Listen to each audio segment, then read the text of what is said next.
The moves and rhetoric of politicians like New Jersey Senator Cory Booker following the first weekend attack in El Paso, Texas, should make us realize that they don't care about the Second Amendment, about how important guns are to reduce violent crime, about history, or about rights at all.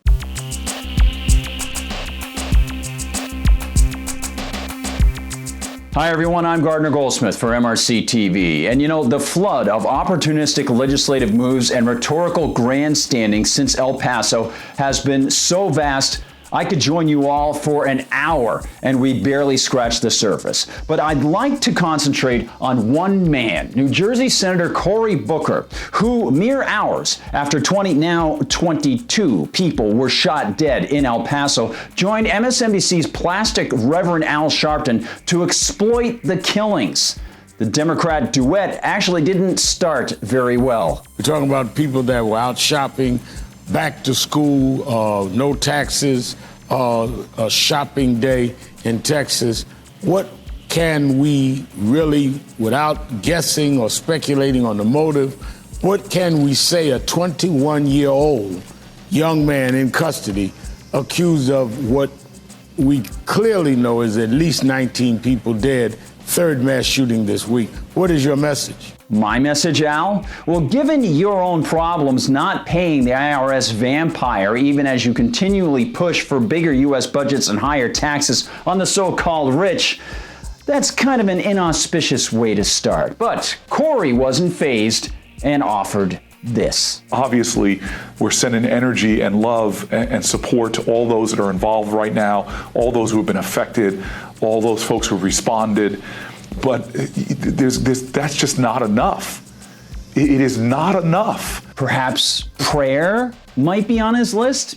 No, not at all. He wants to insult history, overlook facts about violent crime, disregard his oath to the Constitution, and attack rights. This is a uniquely American problem. No other nation sees this kind of carnage happening within its own borders, unless, of course, they're at war, using weapons of war. When one studies the internal carnage of nation states, there have been over 100 million people exterminated by their governments in Russia, Germany, China, Vietnam, Cambodia, Cuba, and many more. And that carnage came after civilians were disarmed by politicians claiming the power to do it. Yet this is precisely the environment Booker's thinking occupies. We have the power, Reverend, to do something about this, and we're not doing it. And the painful thing for me is that the majority of Americans agree with me. Cory, it wouldn't matter if every American but one agreed with you. You would not have a right to take away that lone dissenter's gun or threaten him or her. That person has the right to life and self-ownership, and it's supposed to be hands-off by all, particularly you in the government. Incredible.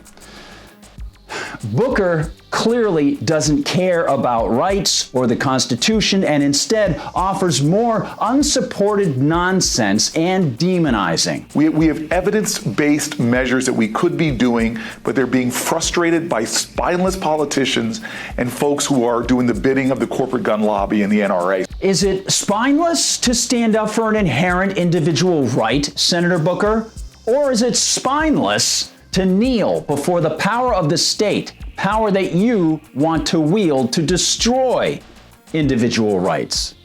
See, the trouble is that Senator Booker and many like him have callously disregarded the Second Amendment to such an extent as to make it non-functional, and to have shifted the popular vocabulary to such an extent that the illogical idea that a right can be infringed is taken as a given, and the debate is merely about how and to what extent.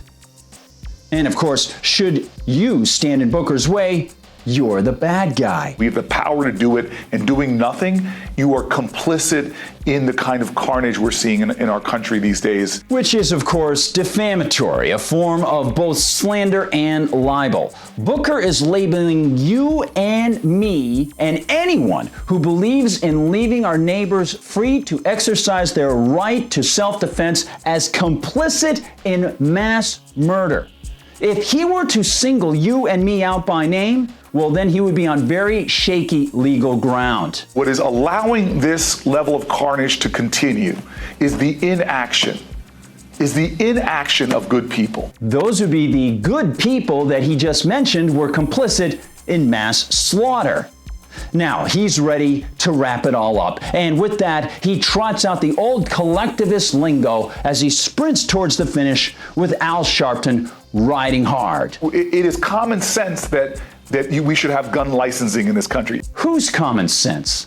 Licensing is precisely what the Second Amendment forbids, and what was used to disarm millions worldwide who were wiped out by their governments. If you need a license to drive a car, you should need a license to buy and possess a firearm. Not only is that a false equivalency, if Corey knew about economic history, he'd know that asking for a license is to ask permission from the state to engage in peaceful action. That is extortion. Cory Booker doesn't care about consistency. He doesn't care about the facts. He doesn't care about rights. He doesn't care about his oath to the Constitution. And he certainly doesn't care about the fact that a recent study showed that nearly 80% of all guns found in the hands of criminals did not belong to them. And of course, he doesn't seem to care about a recent CDC study that had been hidden and then was later discovered by liberty-minded people that showed that civilians who own guns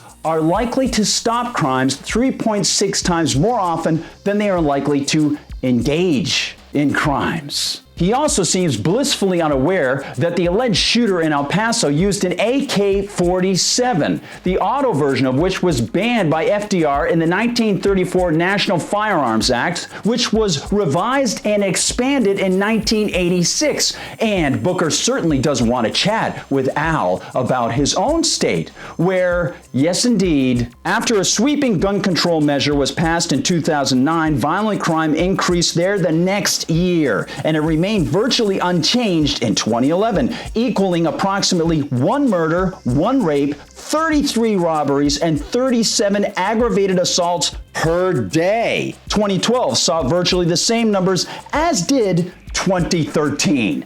No, Senator Booker, those don't seem to be in your lexicon, and neither is the fact that the taking of human life outside the womb already is outlawed in every state. What is in Cory Booker's lexicon is deceit, pomposity, and that vampiric thirst for power over other individuals.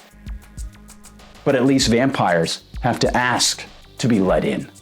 Cory.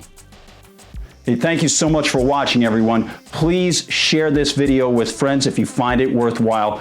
Don't forget to like and subscribe.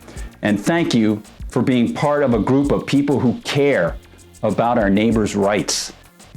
For MRC-TV, I'm Gardner Goldsmith.